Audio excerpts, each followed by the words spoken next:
الحمد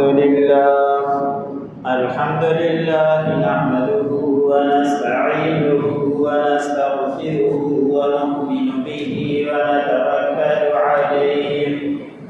ونعوذ بالله من شرور أنفسنا ومن سيئات أعمالنا من يهده الله فلا مضل له ومن يضلله فلا هادي له ونشهد أن لا إله إلا الله وحده لا شريك له ولا نظير له ولا مثل له ولا مثال له ولا جد له ولا ند له ولا جدال له ونشهد أن سيدنا ومولانا محمدا عبده ورسوله أما بعد فأعوذ بالله من الشيطان الرجيم بسم الله الرحمن الرحيم قل يا عبادي الذين أسرفوا على أنفسهم لا تقنطوا من رحمة الله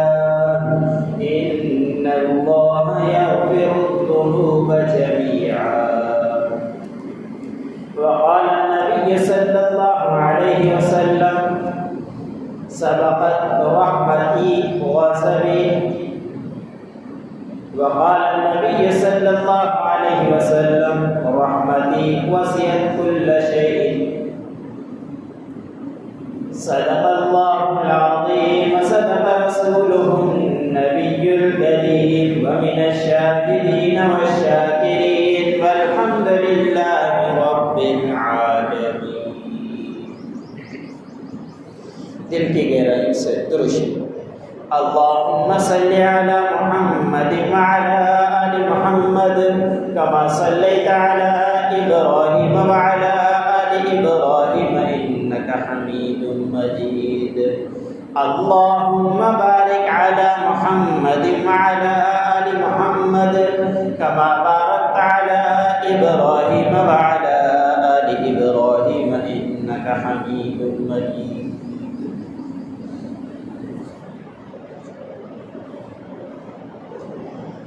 میرے واجب الاکرام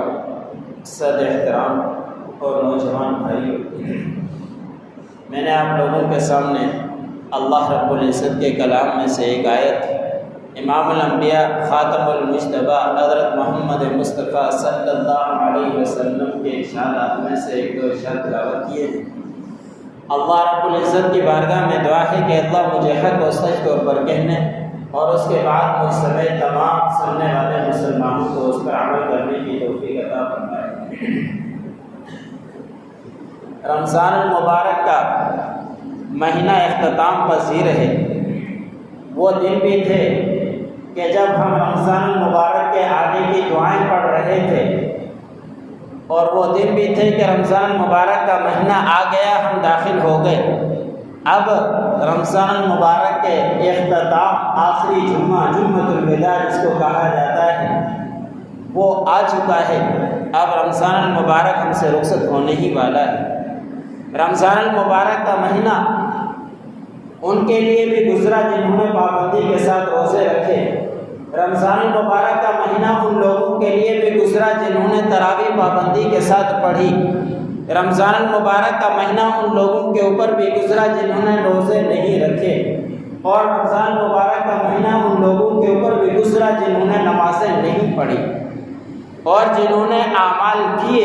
ان کا اجر اللہ رب العزت ان کو ضرور نوازے گا. کتنے دوست احباب ایسے ہیں اتنے اچھے اور ٹھنڈے دن کے باوجود بھی روزے کو کھاتے ہی رہتے، یہ روزے کو کوئی توجہ نہیں دیا کرتے. کتنے مجھے خود اپنے آنکھوں سے نظر آئے نوجوان ہٹے کٹے لیکن اس کے منہ میں رمضان مبارک کے ادب کے بجائے اور منہ کے اندر ہی کچھ چل رہا ہے. اللہ رب العزت نے ہمیں ایک مہینہ ایسا دیا ہے کہ اس مہینے میں اپنے آپ کو کھانے سے روک کر رکھو، اور جو کھانے کو روک کر رکھے گا اللہ رب العزت نے اس کا بہت بڑا بدلہ دینے کے لیے تیار. نبی کریم صلی اللہ علیہ وسلم نے فرمایا کہ ہر چیز کا بدلہ اللہ رب العزت نے بیان کر دیا ہے، لیکن ایک ایسی چیز ہے جس کا بیان نہیں کیا، اور فرمایا کہ قیامت کے دن میں اس کا خود ہی اجر و بدلہ دوں گا، اور وہ یہی روزہ ہے کہ الصوم لی وانا اجزی بہ، کہ روزہ یہ بندہ میرے لیے رکھتا ہے، میں ہی اس کا بدلہ دوں گا اور کوئی بھی اس کا بدلہ دینے والا نہیں۔ تو یہ روزہ ایک بہت بڑی عبادت ہے جس کو ہم چھوڑ دیں۔ آج کل ہر کوئی گھر کے اندر پریشان ہے، پریشانی ان کو جھگڑا ہوا ہے، کوئی اپنے اولاد کی وجہ سے پریشان ہے، کوئی اپنے گھر کے اندر بیماریوں کی وجہ سے پریشان ہے، کوئی مالی تنگی کی وجہ سے پریشان ہے، لیکن ان تمام پریشانیوں کو دیکھنے کے باوجود بھی وہ بھلائی کے دین کے راستے پر چلنے کے لیے تیار ہے۔ جو دین کے راستے پر چلتا ہے اللہ رب العزت اس کا مددگار ہوا ہے۔ نبی کریم صلی اللہ علیہ وسلم نے فرمایا کہ جو شخص فجر کی نماز پڑھ لے، فجر کی نماز پڑھنے کے بعد پورا دن کے کام اللہ رب العزت اس کے اپنے ذمہ لے۔ لیکن ہم میں سے کتنے ہیں جو رمضان مبارک کا مہینہ برکتوں والا آتا ہے تو ہر مساجد رمضان مبارک کے مہینے کے اندر ماشاءاللہ فل ہو جاتی ہے، اچھی بات ہے، لیکن رمضان مبارک رخصت ہوتے ہی ایک دن، دوسرے دن، تیسرے دن کے بعد ایک صفی بڑی مشکل سے بنا کر، اور پھر ہر کوئی یہی کہتا ہے کہ میں پریشان ہوں، میرے گھر کے اندر پریشانی ہے، میرے مالی گھر کے اندر تنگی ہے، گھر سے بیماری نہیں جاتی، ہمارے اوپر کوئی جادو ہوا پڑا۔ دیکھا جائے کہ خود اپنے اوپر یہ جادو خود کر رہا ہے۔ جب دین کے راستے پر نہیں چلے گا تو تنگی اور معاملات پریشانیاں آئیں۔ بہرحال میں نے آپ لوگوں کے سامنے جو قرآن پاک کی آیت تلاوت کی، اس آیت کے اندر اللہ رب العزت نے اپنے بندے کی طرف متوجہ ہو کر فرمایا ہے کہ اے میرے بندے، تم میری رحمت سے مایوس ہرگز نہ ہو، اللہ رب العزت کی رحمت بہت ہی زیادہ وسیع ہے۔ لا تقنطوا من رحمت اللہ، کہ اللہ رب العزت کی رحمت سے تم نا امید مت ہو۔ اللہ رب العزت تمہارے تمام گناہوں کو معاف کرنے والا ہے، اگرچہ پہاڑوں کے برابر بڑے ہو جائیں، لیکن اللہ رب العزت تمہارے گناہوں کو معاف کر دے۔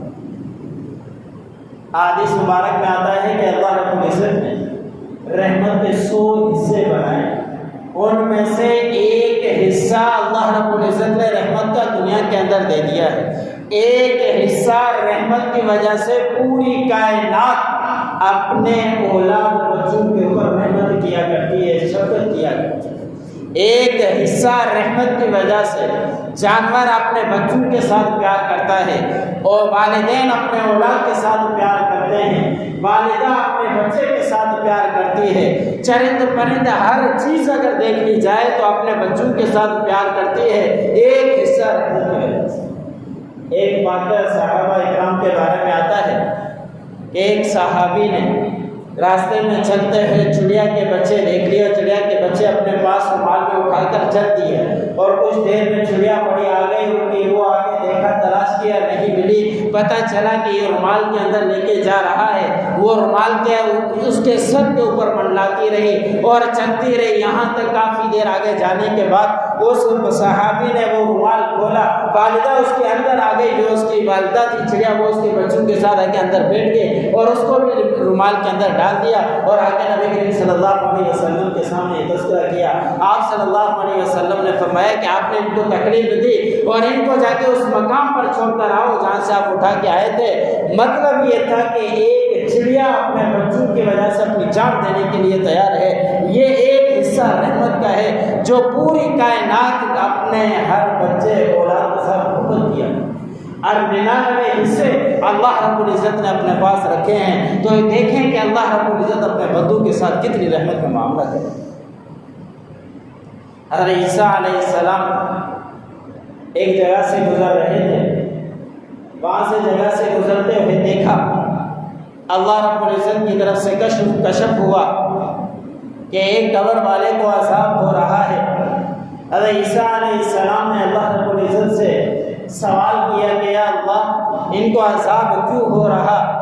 اللہ رب العزت نے فرمایا کہ اس نے بڑی زندگی گناہوں کے اندر گزاری، اس گناہوں کی وجہ سے ان کی یہ کیفیت ہوئی ہے کہ ان کو عذاب ہو رہا ہے۔ کچھ عرصے کے بعد عیسیٰ علیہ السلام پھر واپس آئے، اسی قبر سے دوبارہ گزرے، اب دیکھا کہ وہ قبر بڑی کشادہ، کوئی اس کو پریشانی نہیں، کوئی اس کو عذاب نہیں ہو رہا، کوئی اس کو تکلیف نہیں ہو رہی۔ اللہ رب العزت سے ہم کلام ہوئے، اللہ رب العزت سے سوال کیا عیسیٰ علیہ السلام نے کہ یا اللہ پہلے جب میں گزر رہا تھا اس وقت تو ان کو عذاب ہو رہا تھا، اب جب میں واپس آ رہا ہوں تو یہ خوش ہے، یہ کیا معاملہ ہے، مجھے اس معاملے کی اطلاع کیجیے۔ اللہ رب العزت نے فرمایا کہ عیسیٰ جب آپ جا رہے تھے ان کو عذاب ہو رہا تھا، جب یہ دنیا سے رخصت ہوا ان کی اہلیہ کو حمل تھا اور یہ وصیت کر کے آیا تھا کہ جب میرے گھر کے اندر بچہ پیدا ہو اس بچے کو قرآن پاک جا کے پڑھوانا، اور وہ قرآن پاک جا کے قاری کے پاس پڑھنے کے لیے گیا، اس قرآن پاک کے پڑھنے کی وجہ سے قاری صاحب نے اس کو کہا بسم اللہ الرحمن الرحیم کہ میں بندہ رحمان اور رحیم کا نام لے اور میرا نام لینے کے بعد میں اس کے والدین کو عذاب دوں، ایسے کبھی بھی نہیں ہو سکتا۔ وہ بندہ اس کی اولاد میں رحمان اور رحیم کا نام لے رہا اور میں اس کے والدین کو عذاب دوں، اب میں نے اس کے والد کے عذاب سے ہٹا دیا ہے، اب اس کو عذاب میں نہیں۔ ایک معمولی بات کی وجہ سے اللہ رب العزت کی رحمت دیکھیے کہ کتنا ترس کھا رہی ہے کہ ان کا بچہ رحمان اور رحیم کا نام لے رہا اور گناہگار ہو جانے کے باوجود بھی اس کو اب دوبارہ عذاب نہیں۔ تو یہ قرآن پاک کی اتنی بڑی برکات ہوا، ہم اپنے بچوں کو ڈگریاں دلوائیں، دنیاوی تعلیم دلوائیں، کوئی اس کا انکاری نہیں، پورے کتابوں کے اندر دیکھ لیں کسی بڑے بزرگ عالم نے اس کا انکار نہیں کیا، لیکن اس بات کا انکار کرتے ہیں کہ دنیاوی تعلیم کی وجہ سے دینی تعلیم کو چھوڑ ہرگز۔ ہم اپنے بچوں کو کم از کم قرآن پاک کی تعلیم دیں کہ یہ ہمارے لیے آخرت پہ چل کر ذخیرہ بنے۔ ہم قبروں کے اندر جائیں گے، ہماری آنکھیں دیکھنے والی بند ہو جائے گی، ہمارے ہاتھ کام کرنا چھوڑ جائیں گے، ہمیں قبر کے اندر جا کے دفنا کر آئیں گے، پیچھے جو احسان ثواب پہنچانے والے ہوں گے وہ وہی اولاد ہوگی جو نیک صالح اولاد ہم چھوڑ کر آئے، جن کو قرآن پاک ہم نے پڑھوا کر چھوڑ کر آئے، وہی قرآن پاک پڑھ کر ہمیں احسان ثواب کریں۔ نبی کریم صلی اللہ علیہ وسلم نے فرمایا کہ بنی اسرائیل کے اندر ایک شخص ایسا تھا جس نے 99 قتل کیے، ایک قتل کی سزا اللہ رب العزت نے قرآن پاک کے اندر بیان فرمائی ہے کہ کسی نے ایک شخص کو قتل کیا گویا کہ پوری کائنات کو قتل کیا۔ اللہ رب العزت نے ایک انسان کو بڑی عزت و شرف کے ساتھ نوازا ہے، کسی کا قتل کرنا سخت حرام ہے، اللہ رب العزت اس کے اوپر سخت ناراض ہوتے ہیں، لیکن وہ شخص اس نے 99 اشخاص کو قتل کیا، 99 شخصوں کو قتل کرنے کے بعد پھر اللہ رب العزت کی رحمت کا طلبگار ہوا کہ اللہ رب العزت کی رحمت تو وسیع ہے، اب میں ہو کر تو بہت سارے گناہ چکا، اب میں اللہ رب العزت سے معافی مانگنے کا طلبگار ہوں۔ اور ایک بزرگ کے پاس جا کے پہنچا اور اس سے کہا کہ میں نے اتنے بڑے قتل کر دیے، کیا اب میرے لیے کوئی معافی کا ذریعہ بن سکتا ہے، کیا میرے لیے کچھ معافی کا اعلان ہو سکتا ہے؟ تو اس بزرگ نے کہا کہ اتنے قتل کر دیے، آپ کی کوئی معافی کا اعلان نہیں ہے، آپ کو تو معاف بھی نہیں کیا جائے گا۔ وہ مایوس تو پہلے ہی تھا، 99 قتل تو پہلے ہی کر چکا تھا، سماعی قتل کر کے اس کو مکمل کر دیا، 100 کا قاتل ہو چکا، پھر بھی پریشان ہوا اور اللہ کی رحمت سے امیدوار ہوا، اور پھر کسی کے بندے بزرگ کی تلاش میں نکل پڑا۔ ایک بزرگ ملے، انہوں نے کہا کہ میں نے 100 کا قتل پورا کر دیا، کیا میرے اللہ رب العزت کی رحمت کی امید ہے؟ تو اس بزرگ نے کہا کہ اللہ رب العزت کی رحمت بہت بڑی وسیع ہے، اللہ رب العزت سے مانگو، آپ اللہ رب العزت ضرور معاف کریں۔ اور پھر اس نے کہا کہ فلاں علاقے کے اندر جاؤ، اس علاقے کے اندر اللہ والے بزرگ رہا کرتے ہیں، وہاں پہ جا کے اپنی بخشش کرواؤ، اللہ رب العزت کا آپ کو معاف کر دیں۔ آپ صلی اللہ علیہ وسلم نے فرمایا یہ شخص وہاں سے نکل پڑا اس بستی پر پہنچنے کے لیے، اور راستے میں پہنچتے پہنچتے اس کا انتقال ہو گیا۔ اب انتقال کے بعد رحمت والے فرشتے بھی پہنچے، عذاب والے فرشتے بھی پہنچے۔ عذاب والے فرشتوں نے کہا کہ یہ بڑا گناہگار تھا، ہم اس کی روح کو جہنم کے اندر پہنچائیں گے، اور رحمت والے فرشتوں نے کہا کہ اس کو ہم جنت کے اندر پہنچائیں گے، اس لیے کہ یہ گناہ کا اعلان معافی کر کے اب معافی کے راستے پر نکل پڑا تھا، اس لیے اب یہ رحمت والے مقام پر پہنچ جائے گا، اس لیے کہ اس نے نیت اچھی کر رکھی تھی۔ لیکن آپس میں ان کا مناظرہ فرشتوں کا چل ہی رہا۔ اللہ رب العزت نے ایک فیصلہ کرنے والا فرشتہ بھیجا کہ جا کے ان کے درمیان فیصلہ کرو۔ اور وہ فرشتہ آ کے کہا کہ ان کی زمین کو ناپا جائے، جہاں سے یہ آیا تھا اگر قریب ہے تو جہنم والے روح نکالیں، اگر یہ وہاں قریب تھا جو بستی نیکیوں والی ہے تو یہ نیک والوں کے اندر شامل ہے، اس کے رحمت والے فرشتے روح نکالیں۔ حضور صلی اللہ علیہ وسلم نے فرمایا اللہ رب العزت کی رحمت اتنی وسیع تھی، اللہ رب العزت نے اس زمین سے حکم دیا جہاں یہ گناہ معافی مانگنے کے قریب پہنچ چکا تھا کہ سکڑ جا، وہ زمین سکڑ گئی اور قریب ہو گئی، تو اس کی روح نکالنے والے رحمت والے فرشتوں نے روح نکالی، صرف ایک معمولی بات کی وجہ سے کہ اتنے قاتل کے بعد اللہ رب العزت کی رحمت کا امیدگار ہوا، طلبگار ہوا، اللہ رب العزت کے راستے پر نکلا تو اللہ رب العزت نے اس کو معاف کر دیا۔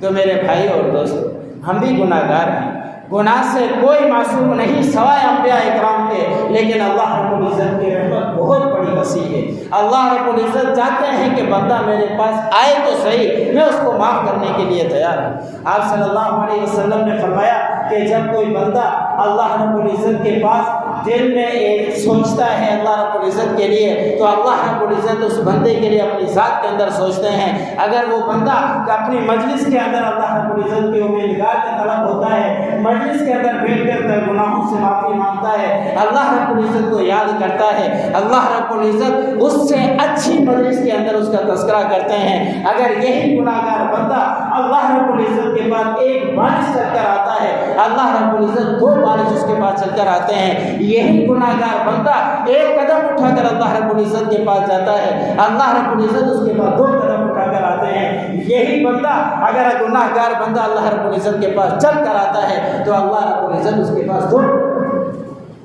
اللہ رب العزت چاہتے ہیں تو گناہ گار بندہ میرے در پر آئے، میرے پاس معافی مانگنے میں اس کے تمام گناہوں کو معاف کر دوں۔ تو اللہ رب العزت کی رحمت سے نا امید ہرگز مت ہو۔ ہم جوانی کے اندر گناہ کر چکے، افسوس ہوا، اللہ رب العزت کے سامنے اپنے آنکھوں سے آنسو نکالیں، تھوڑا سا معمولی سا رو لیں، اللہ رب العزت تمام گناہوں کو معاف فرمائے۔ نبی کریم صلی اللہ علیہ وسلم نے فرمایا کہ جب قیامت قائم ہوگی اس وقت ہر کسی کو ایک نیکی کی طلبگار ہوگا، اور اللہ رب العزت ہر ایک بندے کی سفارش دوسرے کی قبول فرمائیں گے۔ حافظ 10 جنوں کی سفارش کرے گا جو جہنم میں داخل ہونے کے مستحق ہو چکے ہوں گے، کوئی حافظ 10 جنوں کو جہنم سے نکال کر جنت میں داخل کرے گا۔ اس طرح کے بہت سارے سفارشی آئیں گے۔ حضور صلی اللہ علیہ وسلم نے فرمایا ایک ایسا سفارشی اللہ رب العزت کی بارگاہ میں سفارشی کرے گا کہ اللہ رب العزت کی خوف سے یا اللہ یہ رویا تھا، آنکھ کا بال، پلکوں کا بال ایک اللہ رب العزت کی بارگاہ میں گواہی دے گا کہ یا اللہ یہ آپ کے خوف کی وجہ سے، جہنم کے خوف کی وجہ سے، قبر کے خوف کی وجہ سے رویا تھا، رونے کی کوشش کی تھی، اپنے آنکھوں سے آنسو بہانے کی کوشش کی تھی، لیکن اس کی آنکھوں سے آنسو نہیں نکلے تھے۔ میں بار گواہی دیتا ہوں کہ یا اللہ میں اس کے آنسو کی وجہ سے گیلا ہو گیا تھا، اس کو خوف آپ کا آ چکا تھا، رونے کی کوشش تو کی لیکن اس کی آنکھوں سے آنسو نہیں نکلے، میں ایک بار اس کی آنکھوں سے گیلا ہوا تھا، یا اللہ میں سفارش کرتا ہوں کہ میری سفارش کے حق میں قبول فرما۔ نبی کریم صلی اللہ علیہ وسلم نے فرمایا اس بال، آنکھ کے بال کی وجہ سے اس کی سفارش کو قبول کر دیا۔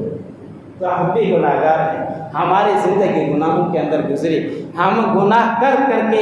کے جو نبی کریم صلی اللہ علیہ وسلم نے فرمایا کہ گناہوں کی وجہ سے انسان کا دل سیاہ ہو جاتا ہے، وہ پھر سیاہ اتنا ہو جاتا ہے کہ پھر گناہ کو وہ گناہ نہیں سمجھتا، اور پھر ہماری آنکھوں سے آنسو نہیں نکلتے۔ آج کی یہی کیفیت ہماری آ چکی ہے، ہم اپنے گزشتہ گناہوں کی توبہ کریں، آئندہ اپنے آپ کو گناہوں سے بچانے کی کوشش کریں، تو اللہ رب العزت سے امید ہے کہ اللہ رب العزت کی رحمت بہت بڑی وسیع ہے، اللہ رب العزت ہمارے تمام گناہوں کو معاف فرما دیں گے۔ اب یہ آخری جمعہ ہے، رمضان مبارک بھی مہینہ اختتام پذیر ہے، جو نبی کریم صلی اللہ علیہ وسلم نے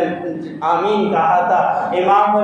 جبرائیل علیہ السلام کے سردار انہیں، جبرائیل علیہ السلام تمام فرشتوں کے سردار ہیں، انہوں نے بد دعا دی تھی کہ جو رمضان مبارک کا مہینہ پائے اپنی مغفرت حاصل نہ کر سکے، ناکام ہو، برباد ہو۔ ہمارے 27 دن گزرنے ہی والے ہیں، آخری 3 دن رہ چکے ہیں، ہم اس بد دعا کے مستحق ہرگز نہ ہوں۔ ان 3 دنوں کو ہم صحیح طریقے سے گزار کر اللہ رب العزت کے سامنے آنکھوں سے آنسو بہا کر اپنے گزشتہ گزشتہ گناہوں کی معافی مانگ لیں۔ اللہ رب العزت کی بارگاہ میں جتنی بھی باتیں ہوئی اللہ مجھے بھی سننے والوں کو ان باتوں پر عمل کرنے کی توفیق عطا فرمائے۔ وآخر دعوانا الحمدللہ۔